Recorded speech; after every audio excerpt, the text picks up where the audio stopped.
Hi, this is Chris from GrowQuest, and we're going to discuss watering for newly planted box trees.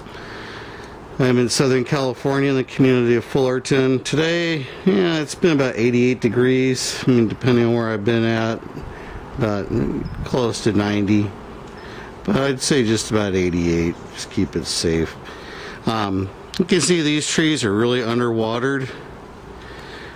And it's pretty easy to notice that because, well, most of the leaves are on the ground. And then you see a lot of heat stress developing. There's a lot of wilted leaves, very soft.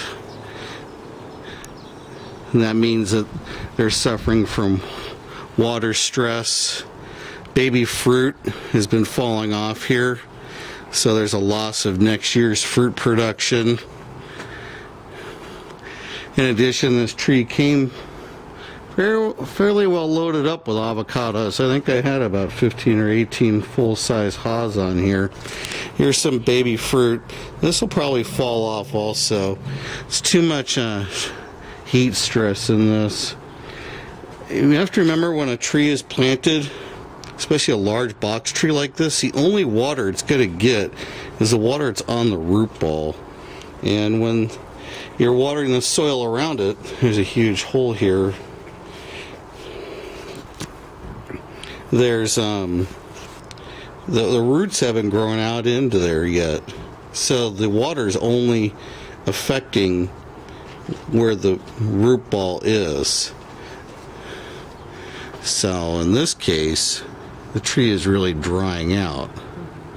It's way too dry. In this kind of heat with 88 degrees in a box tree, you're going to be watering a little bit every day right now. And this tree right here is a lamb haws that came delivered a little bit sooner. It probably also had about 10 avocados on it.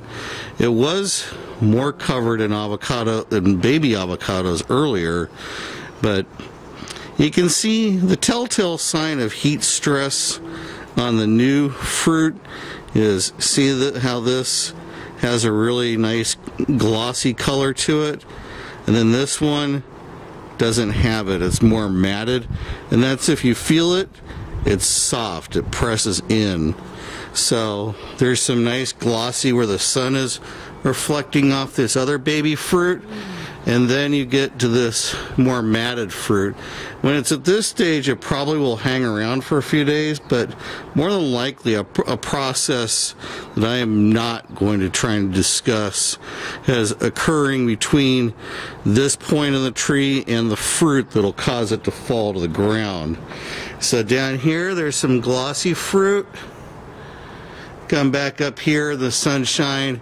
You've got this one's going to probably fall off because it's just too dry. You can see some other fruit up here that's too dry.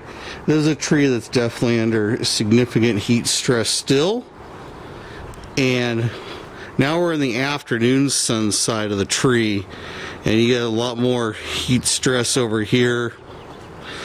This got a little bit of checking on the fruit that'll show up later as it matures if it doesn't fall off. And here's some fruit that just dried up. Yeah, now it's falling down. Here's some fruit that was developing and then just dried up on here. It should have fallen off, but it didn't, so it's just turning black and sitting there.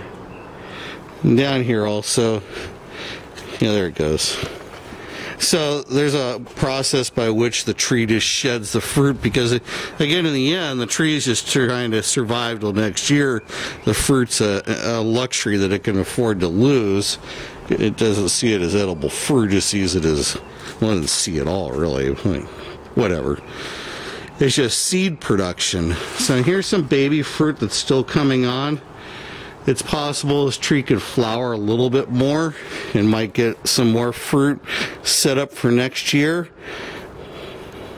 We're already endangering some fruit. I mean, at this point, yeah, you could go 2 years. See, here's, again, it's really very matted. There's no luster in this. This one right here is a little shinier, but this has lost its luster. These could fall off. It's conceivable if it wasn't taken care of, you might be 2.5 years before there's any fruit. Again, you see the sun hitting right here. There's luster and gloss. Sun is hitting here. It's just sucking up and dry.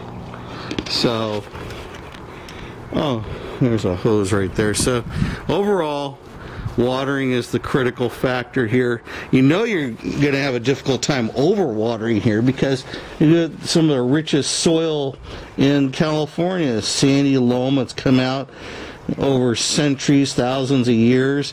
Water in this case is just going to sink right away.